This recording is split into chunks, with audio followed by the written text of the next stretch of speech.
Das teorias da conspiração para efeitos de eleições europeias, às traições à pátria sem fundamento jurídico, há ainda tempo para celebrar os 50 anos sem ex-líderes e para dinamitar o Mais Habitação e fazer erguer o Construir Portugal. Estes e outros temas estarão em análise. É o episódio 141 de Maquiavel para Principiantes, um podcast do Jornal Económico da autoria do especialista em comunicação, Rui Calafate. Olá, Rui. Muito bom dia. Estamos a gravar a uma segunda-feira e vamos começar este programa a falar de europeias. Olá Zé, bom dia a todos que nos ouvem. Vamos começar, aliás eu hoje começo já também a ação na CNN, vai ser o primeiro debate, vai haver 6 debates e portanto aquilo que eu gostava de dizer era que para estas europeias nós vamos ter portanto primeiro um fator de uma enorme incógnita com a questão da abstenção, que isso é tradicional, ainda por cima com vários feriados a partir do final de maio e portanto muito apetecíveis se tiver bom tempo para as pessoas saírem, apesar de, em todos os partidos, os candidatos, portanto, serem candidatos de primeira liga. Tanto no PC o João Oliveira, como no Bloco a Catarina Martins, João Coutinho de Figueiredo na Iniciativa. Portanto, aquilo que eu acho, isso é a primeira coisa que eu vou dizer, em 2024, nas legislativas, eu disse, tinha duas grandes incógnitas para essas eleições. Uma era Paulo Raimundo e a outra era Rui Rocha. Rui Rocha saiu-se bem logo no primeiro debate e, portanto, avançou, manteve a sua votação, o mesmo número de deputados, e o PCP correu mal. Ora bem, então qual é para mim agora, neste momento, a grande incógnita em termos de partidos? Sendo que, não esquecer, sempre com esse fator diferente, que a abstenção costuma ser maior nas europeias e, portanto, isso baralha muitas coisas.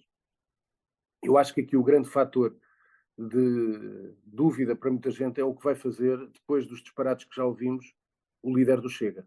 Ainda hoje deu mais uma entrevista, portanto, para o Diário de Notícias e TSF, amanhã dá uma entrevista à CNN, e, portanto, têm sido muitos disparates que têm sido ditos e, portanto, obriga o candidato depois a dizer que não disse bem aquilo e não sei o quê. Portanto, o que é que acontece?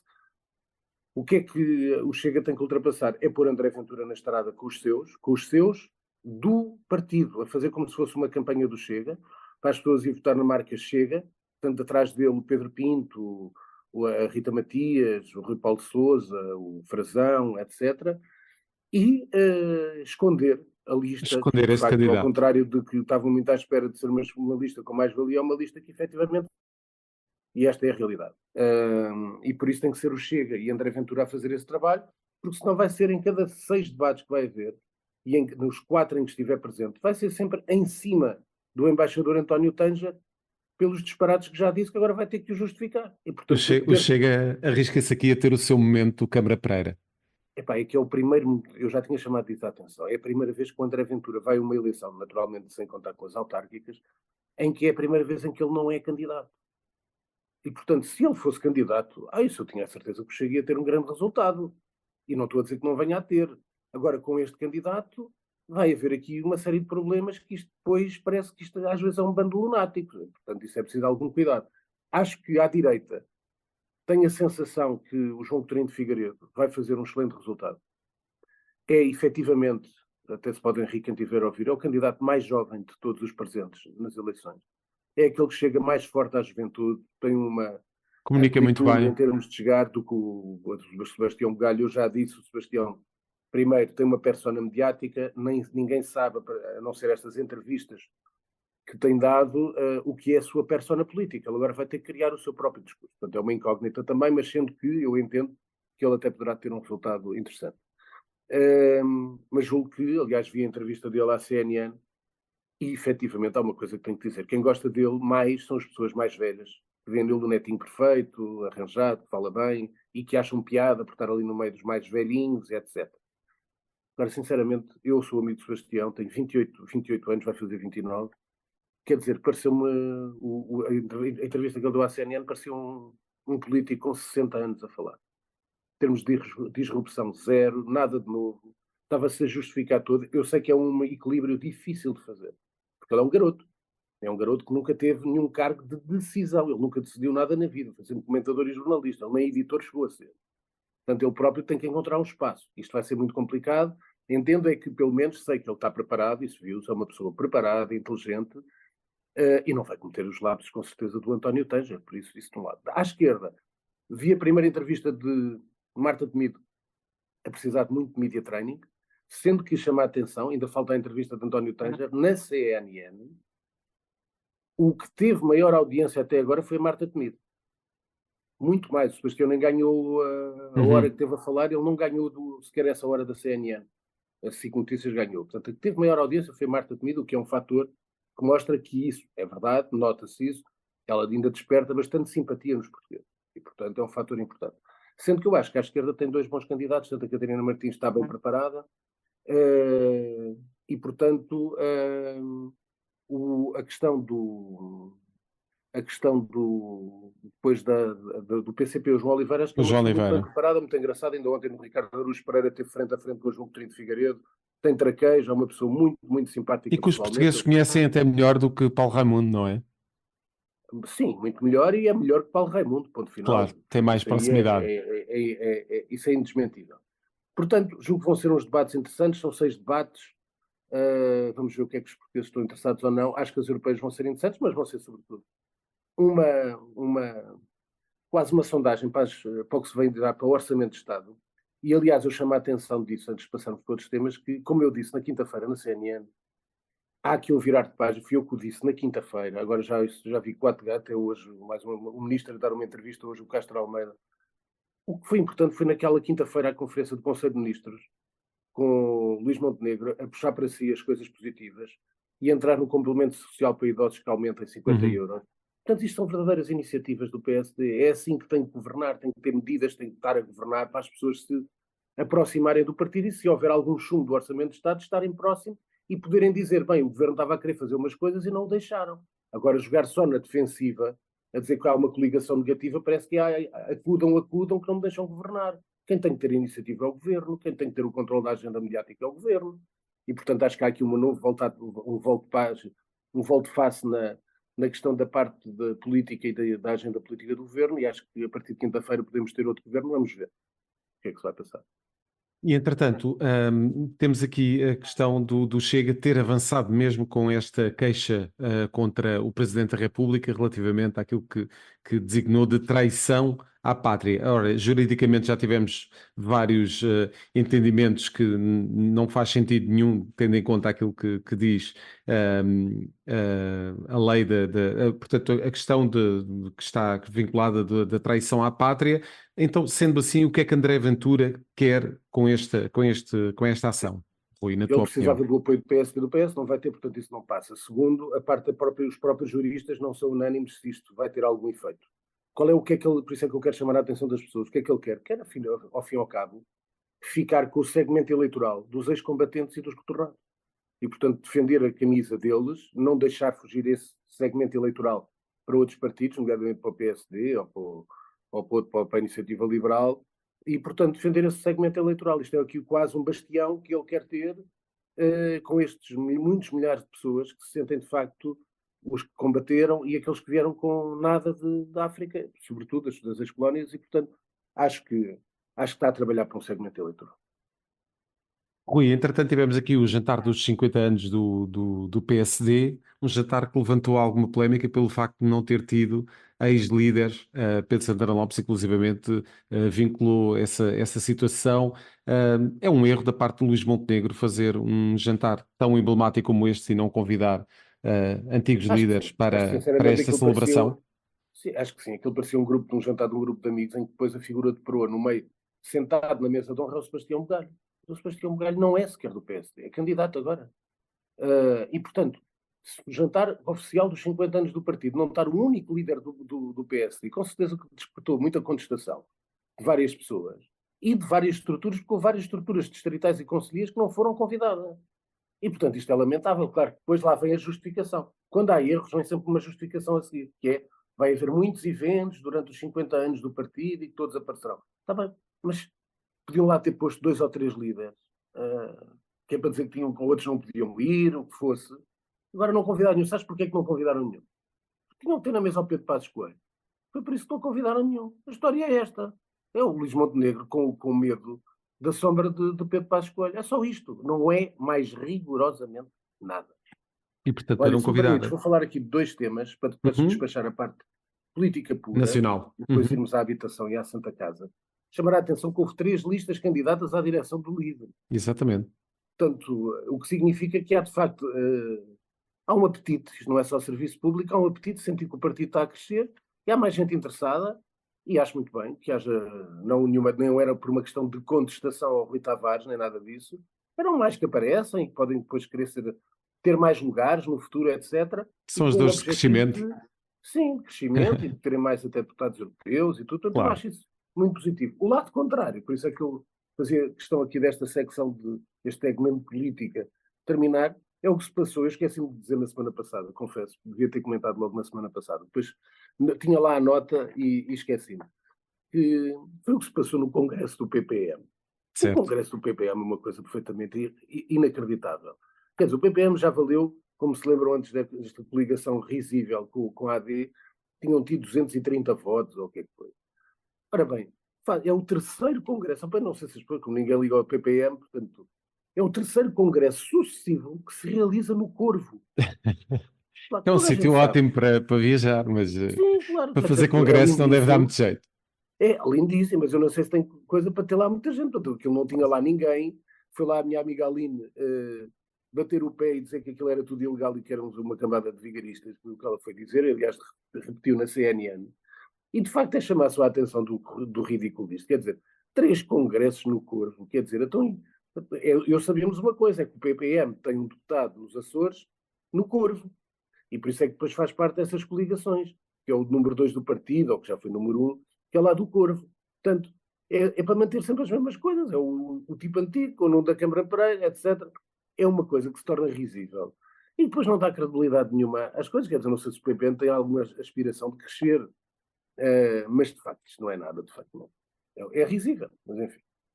É a monarquia a partir do Corvo a manifestar-se. Rui, gostavas de dar aqui uma nota relativamente àquilo que é o Construir Portugal, o programa que vem destronar, colocar aqui uma wrecking ball e destruir Uhum. o Mais Habitação do anterior Sim. executivo. Eram 2 temas para finalizar. Não, 2, depois ainda tenho um mais risível E a referir. mais, esse vai ser para Mas, fechar com chave de ouro. sim, já com chave de ouro a parte nacional. Mas vou dizer o seguinte: eu acho que aquilo da parte do mais habitação, acho que isto era uma pretensão de vários partidos de direita, aliás, quem foi ao Parlamento apresentar isso foi a Iniciativa Liberal. E acho que até que o governo, primeiro, depois apresentou as medidas, faz muito bem, mas havia uma que para mim acho que era a pedra de toque, e era a pedra de toque no sentido do falhanço de tudo o que era o pacote mais habitação apresentado pelo governo do PS.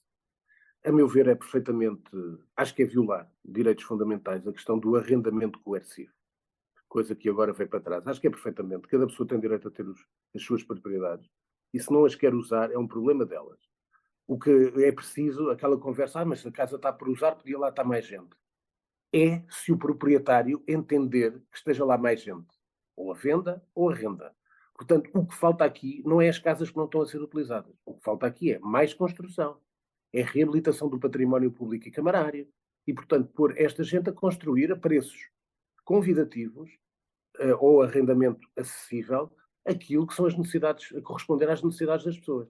Não ir às posses das pessoas que a construíram ou herdaram e que depois têm que vender ou ceder a sua casa para arrendamento coercivo, apesar de depois, nesse pacote do governo, se falava em obras, coisa que era muito engraçado depois de ver quem era que era a comissão que ia casa a casa ver se as casas estavam usadas, se não estavam, quem é que eram as testemunhas, quem é que era a conta. Portanto, isto era um pacote que era. O resto não tenho nada a dizer. Agora, neste capítulo, neste ponto, era perfeitamente impraticável e, sobretudo, era algo Claro. que era. Atentava contra todos os direitos fundamentais. Portanto, acho que isso é positivo. Tudo o resto fica por fazer, isto é, significa que é preciso construir muitos milhares de casas para chegar às pessoas, tentar fazer juntamente com as câmaras municipais boas associações e parcerias para que possam disponibilizar até essa questão do próprio arrendamento a um custo muito acessível, sobretudo até para jovens que venham estudar para outras cidades, e acho que isso é que é importante e construir dentro, como é óbvio, daquilo que são as pretensões das pessoas e não contribuir também para a especulação imobiliária. E fechamos este tema nacional, estes temas nacionais, ali com um palacete em Sintra. Podia ser, não é? Por exemplo, Rui. Diz, desculpa? fechamos estas questões nacionais com aquilo que poderia ser, por exemplo, um Não, palacete ainda antes em desse Sintra. palacete em Sintra, não só uma nota da Santa Casa. Estás a Ah, perceber? Só uma muito bem, nota. muito bem, muito Era bem. só nota da Santa Casa, porque Sim, portanto, a Ana sim, Jorge vai ser ouvida esta semana. certo. E, portanto, o que nós temos estado a assistir é de algo que parece que, efetivamente, tiraram à bruta. Depois quiseram dizer que tinham que exonerar a mesa da Santa Casa, mas depois não podiam sair do local, tinham que continuar. Então havia urgência em que eles fossem embora. E depois eles não se podiam sair, porque senão era abandonar o posto de trabalho. Exato. Eu acho que isto é algo que a Ana Jorge vai estar no Parlamento. É uma pessoa que, só dizer isto, tem 72 anos. Se quisesse estar em casa, já tinha com certeza uma reforma boa para estar discreta. A viver a sua vida e ir ao ginásio de manhã como faz. Mas estava a se fazer o serviço. Portanto, ou a ministra mesmo tem efetivamente coisas para mostrar graves, ou então meta a violinha no saco, porque toda a gente já viu que era um ataque dos aparelhos partidários a ocupar cargos e tachinhos na Santa Casa. Portanto, vamos ver com muita atenção, vai ser um dos pontos altos desta semana para lá dos debates europeus, dos debates das eleições europeias, vai ser a questão da participação da Ana Jorge no Na Parlamento. comissão. Portanto, acho que vamos estar com alguma atenção. Depois querias que eu falasse de um palacete em Sintra, não Sim, sei. era para finalizar aqui os temas nacionais, Acho que o sim, tema é que um tema que eu ocupou. sinceramente, ainda por cima quer dizer, eu acho que se depende, cada um, epá, as pessoas veem o que veem, aliás, o bom exemplo, eu estava a jantar, a almoçar em Sesimbra na sexta-feira, e estava um casal idoso, mais idoso. Então o que é que estava a fazer? Ele estava a ver notícias no telemóvel, a primeira que chamou a atenção a mulher era dizer Castelo Branco, não sei o que, não sei o que mais. Quer dizer, isto de facto é de uma bizarria. Isto é perfeitamente. É uma criatura, isto é uma indigência mental. Um país que perde horas e horas e horas e horas. O que é grave é a violência doméstica. É. Claro. Esse é que é o tema que afeta muita gente, e muitos portugueses, muitas portuguesas. Isso é um tema que deve ser sempre discutido. Outra coisa é dar antena a uma criatura que é indigente. É uma indigência mental, é uma bizarria. E, de facto, acho que é lamentável para Portugal ter perder tanto tempo com esta criatura. Mas isto é uma coisa, sendo que o tema da violência doméstica, como é evidente, isso sim, merece horas e horas e horas de debate e depois de penalizar e culpabilizar quem bate em mulheres, não deve ter presença pública sequer, deve ser condenado. Rui, passamos para os temas internacionais e vamos falar da visita de Xi Jinping à França. Olha, aquilo que era importante realçar aqui é que hum, foi uma visita onde foi a França, mas depois também teve uma cimeira, não sei se te lembras, até há imagens disso, dele sentado com Macron e com von der Leyen. Uhum. E, portanto, aqui foi as questões, houve também questões europeias, nomeadamente as questões do comércio, para lá das questões também da Ucrânia. E, portanto, ao fim e ao cabo, quase pedir para que Xi deixe a ambiguidade, porque ao fim e ao cabo o que a China tem exercido durante a guerra da Ucrânia é alguma ambiguidade, e se estivermos próximos de alguém estaria sempre mais próximo da Rússia do que da Ucrânia e dos valores europeus. E portanto era esta pressão, foi uma visita que foi importante para Xi, com atualmente se calhar provavelmente os líderes da Europa, os líderes da Europa, Macron e von der Leyen, o chanceler alemão é uma figura bastante apagada, o Olaf Scholz. Portanto, até agora não se conseguiu impor. Tem sido, de facto, o líder europeu mais forte, Macron, ao contrário do que no passado era Angela Merkel, que de facto era o dínamo dos países europeus. E por isso foi importante, mas nós já sabemos de uma coisa, é que a China tem os seus objetivos estratégicos e a ambiguidade interessa-lhes manter a ambiguidade, porque interessa também continuar a vender, a economia está a tentar disparar novamente, coisa que estava a emparrar, e a questão da Rússia interessa-lhes em termos geoestratégicos para dividir o inimigo ocidental, entre aspas, nomeadamente os Estados Unidos, que perde recursos, mandando recursos de apoio à Ucrânia. E por isso julgo que é uma viagem importante, mas nós já sabemos como é que são estas coisas do Xi. Agora, antes de ir ao segundo tema, só uma pequena nota, Uhum. porque era de ontem, portanto nem me preparei, foi só hoje. Só rapidamente dizer que, de facto, é notícia de ontem à noite, mas, portanto, hoje é que tem a sua repercussão, que é os socialistas vencem na Catalunha, peço desculpa, e põem fim à maioria independentista que estava sempre com o junte do Carlos Puigdemont, e, portanto, isto também tem algumas nuances que têm a ver com os acordos que existem com este Juntos pela Catalunha, na construção do governo nacional. Portanto, vamos ver o que é que vai sair daqui com esta vitória do PS se no feitiço não se vira contra o feiticeiro neste caso. Uhum. Depois, para terminar, a questão do Putin, que O tomou quinto posse mandato. e deixa recado para o Ocidente, ainda por cima, é um mandato mais 6 anos, e depois, se ele continuar 6 anos, já sabemos que há de ser Medvedev a vir para presidente e ele para primeiro-ministro e fica sempre a mandar, portanto isto é uma autocracia total, uma Uhum. ditadura. E depois foi interessante ver uma série de países, alguns os satélites ainda, portanto, daquela zona, países que foram próximos e que faziam parte da União Soviética, Azerbaijão, Cazaquistão, tudo presente, e outros que depois não estiveram presentes, nomeadamente os países ocidentais, e portanto neste momento é quase entendido pela sociedade, pela Europa Ocidental, Putin como um pária, enquanto tenta exercer esse domínio, sobretudo sobre o seu povo, que já sabemos que era uma eleição que ia dar a vitória dele, naturalmente, e por isso ali é a sua fortaleza, é de facto a Rússia e as áreas fundamentais que faziam parte, países fundamentais que faziam parte da antiga União Soviética. De resto, vamos ter a mesma coisa, vamos ver Putin a trabalhar como sempre trabalhou quando estava no KGB, e por isso assim continuaremos. O Putin a trabalhar para a história. Rui, passamos para as tuas sugestões culturais desta Olha, semana. sugestões culturais, eu primeiro queria te dar uma nota e eu mandei-te mensagem e tu não viste. Queria-te agradecer o trabalho que fizeste com o meu livro no Jornal Económico, agradeço bastante, uma página inteira.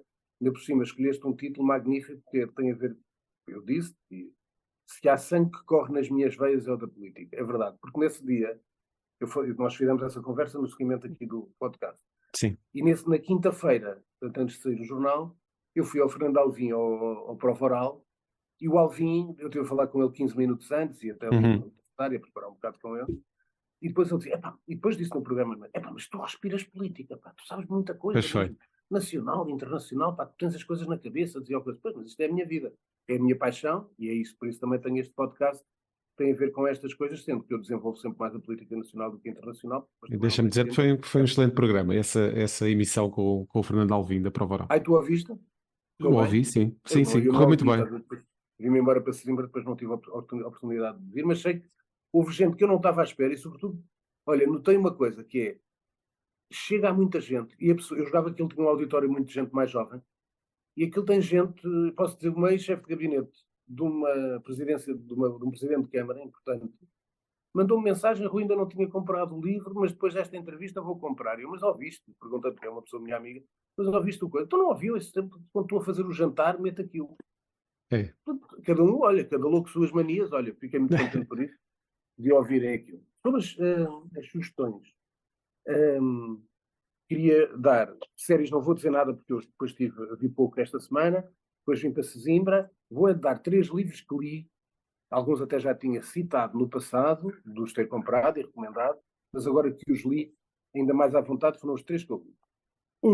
Diverti-me, mas por acaso achei que poderia ser melhor, que é O Avesso do Bordado, que é uma biografia do Marco Nanini, que é um ator brasileiro, cómico, era o professor Josué da Primeira Gabriela, é uma pessoa muito conhecida no Brasil. A autora é Mariana Figueiras, da Companhia das Letras Brasil, isto é a edição brasileira, tal como o último livro que eu vou dizer que é uma coisa excepcional. E este livro é muito divertido para quem gosta das ligações depois que ele tem com as grandes ídolos dele, Marília Pera, Dercy Gonçalves, etc. Isso é que é a parte mais engraçada do livro, mas eu gosto muito de ler biografias brasileiras. Pois este livro foi um grande sucesso, grandes vendas em todo o mundo, que é do Satoshi Yajizawa, que é Os Meus Dias na Livraria Morizaki. Este livro é belíssimo, sinceramente. É um livro de 130 páginas, é belíssima, da editorial Presença, portanto isto é edição nacional, podem comprar. Este livro é fantástico, porque é uma descoberta de viver, e viver a partir dos livros, que era uma pessoa que não lia livros, dormia até que vai para a livraria do tio, e começa a ler. E, portanto, velhos clássicos, grandes clássicos japoneses, etc. O livro é fabuloso. Depois o livro que eu, fiquei sinceramente, isto não é edição portuguesa, portanto, se quiserem ir à livraria da Travessa, podem pedir, se chama Némesis. Autor Misha Glenny. Misha, M-I-S-H-A, Glenny, G-L-E, 2 N's, Y. Némesis, que é o título, e depois A Caça ao Criminoso Mais Procurado do Brasil, que é o Nem da Rocinha. Este livro é fabuloso. Porque, primeiro é o ritmo, quando envolve o Brasil, o ritmo é sempre diferente. E depois isto é a evolução da favela. Portanto, quem eram os líderes das favelas, como é que o NEM, por exemplo, o NEM da Rocinha, que é o tal mais procurado, criminoso mais procurado do Brasil, chamou-se NEM, ele era António. Chama-se NEM porquê? Porque ele, quando entra neste mundo, foi ao líder da altura, que era o Lulu, foi pedir ao Lulu dinheiro para salvar um tratamento para uma doença de uma filha, que era um tratamento para uma doença quase incurável. E a partir dali, quando ele vai pedir dinheiro para o neném, nem. Foi a história do nem, é por causa de ir buscar dinheiro para a filha, para salvar a filha. Depois pôs-se ao serviço do Lulu. E depois tem todos os líderes da perseguição da polícia, depois a maneira de gerir vários líderes da Rocinha é absolutamente fabuloso este livro, o ritmo do caralho. Recomendo sinceramente. E por último, pergunta da semana. Pergunta da Quase semana. que eu fiz isto quase de passagem, quase parecia que estava a dar. Isto não é bem a Rocinha, mas é outro tipo de gangsters, digamos assim, que é. A pergunta é quando é que o André Vilas Boas acaba com esta bandidagem da questão dos bilhetes lá no Futebol Clube do Porto, que ainda ontem, num domingo, há uma operação policial para depois ver a família, quase, toda a entourage do Fernando Madureira, que isto é uma coisa que, sinceramente, acho que repugna, porque isto, não sei se quanto é que o Porto, depois quanto é que o clube ganhava com esses bilhetes, e com certeza ganharia alguma coisa, mas quer dizer, pelo que diz a acusação, e portanto o motivo para essa operação, era porque isto eram valores muito altos de lucros possíveis. E portanto isto era, toda a gente percebe hoje em dia que de facto havia à volta de Pinto da Costa ali uma série dos tais, como digo, citando André Vilas Boas, uma série de sanguessugas estavam a viver à conta do Porto ou do seu universo. E pronto, eu espero que agora venha um novo presidente, até muito aplaudido quando chegou ao camarote, como deves ter visto ontem. E que acabe com estas sanguessugas. Sinceramente, isto são sanguessugas a viverem à conta do clube com vendas de bilhetes e não sei o que mais. E depois forneciam uma guarda pretoriana para quem lá estava, que intimidava muita gente, como aconteceu, e é visível por todos, não estou a levantar nenhuma ponta do véu, que toda a gente viu. Aquela Assembleia Geral no Futebol do Porto foi absolutamente um escândalo nacional, e depois tínhamos este espetáculo. Portanto, olha, espero que a pergunta é quando, eu acho que o André Vilas Boas vai cortar cerce esta questão dos bilhetes e desta questão da entourage de Fernando Madureira.